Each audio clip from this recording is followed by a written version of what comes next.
Now this is the genealogy of the sons of Noah, Shem, Ham, and Japheth. And sons were born to them after the flood.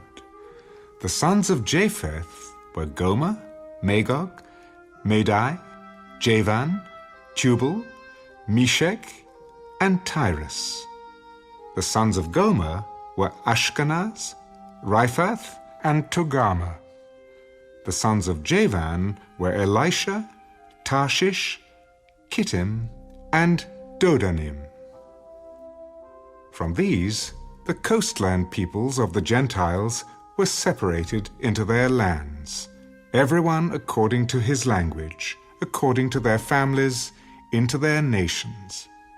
The sons of Ham were Cush, Mizraim, Put, and Canaan. The sons of Cush were Seba, Havilah, Sabta, Reumah, and Sabteka. And the sons of Reumah were Sheba and Dedan. Cush begot Nimrod. He began to be a mighty one on the earth. He was a mighty hunter before the Lord. Therefore it is said, like Nimrod, the mighty hunter before the Lord. And the beginning of his kingdom was Babel, Erech, Akkad, and Calneh in the land of Shinar. From that land he went to Assyria and built Nineveh, Rehoboth-ir, Calah, and Resen, between Nineveh and Calah. That is the principal city. Mizraim begot Ludim, Anamim, Lehabim, Naphtunim, Pathrusim, and Casluhim, from whom came the Philistines, and Caphtorim. Canaan begot Sidon, his firstborn, and Heth, the Jebusite, the Amorite, and the Girgashite, the Hivite, the Archite, and the Sinite, the Arvadite, the Zemarite, and the Hamathite. Afterward, the families of the Canaanites were dispersed, and the border of the Canaanites was from Sidon as you go towards Gerar, as far as Gaza. Then, as you go toward Sodom, Gomorrah, Admah, Zeboim, and as far as Lasha. These were the sons of Ham, according to their families, according to their languages, in their lands and in their nations. And the children were born also to Shem, the father of all the children of Eber, the brother of Japheth the elder. The sons of Shem were Elam, Asher, Arphaxad, Lud, and Aram. The sons of Aram were Uz, Hul, Gether, and Mash. Arphaxad begot Salah, and Salah begot Eber. To Eber were born two sons. The name of one was Peleg, for in his days the earth was divided, and his brother's name was Joktan.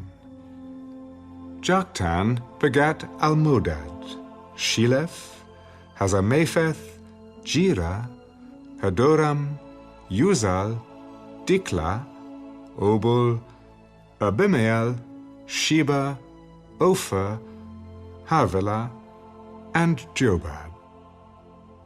All these were the sons of Joktan, and their dwelling place was from Mesha as you go towards Sephar, the mountain of the east.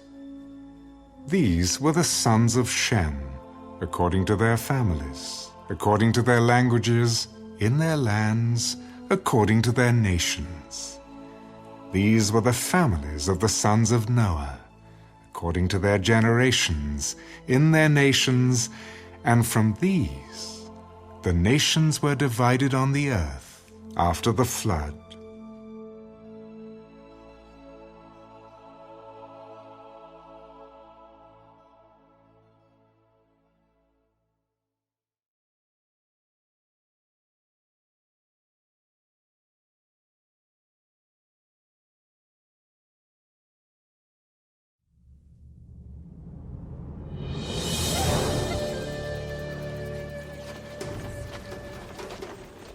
Now the whole earth had one language and one speech. And it came to pass, as they journeyed from the east, that they found a plain in the land of Shinar, and they dwelt there. Then they said to one another, Come, let us make bricks and bake them thoroughly. They had brick for stone, and they had asphalt for mortar. Come, let us build ourselves a city, and a tower whose top is in the heavens. Let us make a name for ourselves, lest we be scattered abroad over the face of the whole earth. But the Lord came down to see the city and the tower, which the sons of men had built. Indeed, the people are one, and they all have one language. And this is what they begin to do. Now, nothing that they propose to do will be withheld from them. Come, let us go down and there confuse their language, that they may not understand one another's speech.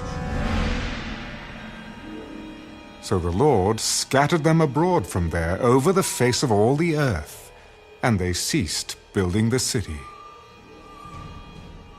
Therefore its name is called Babel, because there the Lord confused the language of all the earth, and from there the Lord scattered them abroad over the face of all the earth.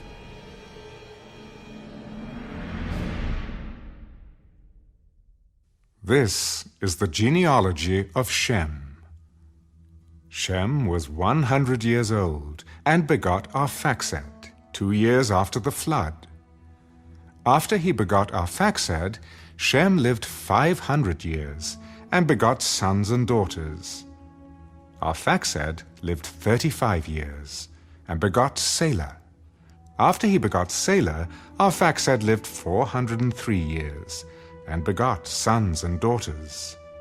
Salah lived 30 years and begot Eber. After he begot Eber, Salah lived 403 years and begot sons and daughters. Eber lived 34 years and begot Peleg. After he begot Peleg, Eber lived 430 years and begot sons and daughters. Peleg lived 30 years and begot Reu. After he begot Reu, Peleg lived 209 years and begot sons and daughters. Reu lived 32 years and begot Sirach. After he begot Sirach, Reu lived 207 years and begot sons and daughters. Sirach lived 30 years and begot Nahor. After he begot Nahor, Sirach lived 200 years and begot sons and daughters.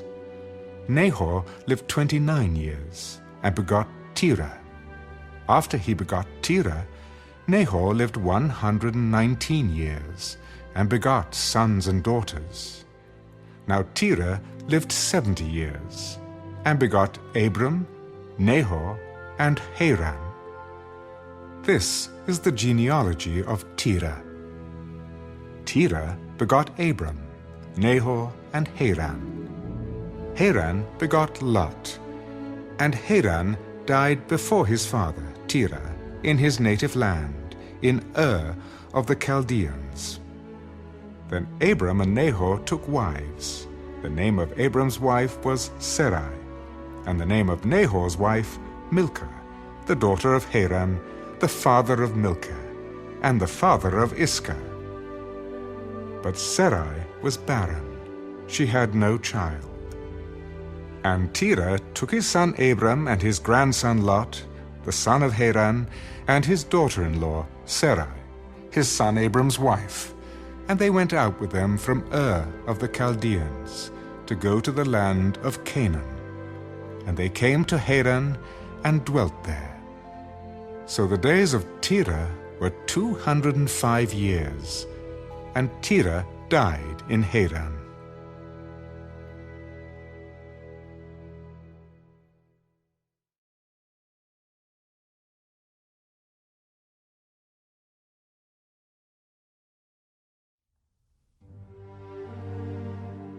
Now the Lord had said to Abram, Get out of your country, from your family, and from your father's house, to a land that I will show you. I will make you a great nation. I will bless you and make your name great, and you shall be a blessing. I will bless those who bless you, and I will curse him who curses you. And in you all the families of the earth shall be blessed. So Abram departed as the Lord had spoken to him, and Lot went with him. And Abram was 75 years old when he departed from Haran. Then Abram took Sarai his wife, and Lot his brother's son, and all their possessions that they had gathered, and the people whom they had acquired in Haran, and they departed to go to the land of Canaan. So they came to the land of Canaan. Abram passed through the land to the place of Shechem, as far as the terebinth tree of Moreh. And the Canaanites were then in the land. Then the Lord appeared to Abram.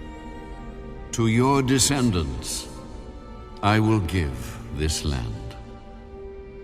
And there he built an altar to the Lord, who had appeared to him. And he moved from there to the mountain east of Bethel, and he pitched his tent, with Bethel on the west and Ai on the east. There he built an altar to the Lord, and called on the name of the Lord. So Abram journeyed, going on still toward the south. Now there was a famine in the land, and Abram went down to Egypt to dwell there, for the famine was severe in the land. And it came to pass, when he was close to entering Egypt, that he said to Sarai his wife, Indeed, I know that you are a woman of beautiful countenance. Therefore it will happen when the Egyptians see you that they will say, This is his wife, and they will kill me. But they will let you live. Please say you are my sister, that it may be well with me for your sake, and that I may live because of you. So it was, when Abram came into Egypt, that the Egyptians saw the woman, that she was very beautiful. The princes of Pharaoh also saw her, and commended her to Pharaoh. And the woman was taken to Pharaoh's house. He treated Abram well for her sake. He had sheep, oxen, male donkeys, male and female servants, female donkeys, and camels. But the Lord plagued Pharaoh and his house with great plagues because of Sarai, Abram's wife. And Pharaoh called Abram and said, What is this you have done to me? Why did you not tell me that she was your wife? Why did you say she is my sister? I might have taken her as my wife. Now, therefore, here is your wife. Take her and go your way. So Pharaoh commanded his men concerning him, and they sent him away with his wife and all that he had.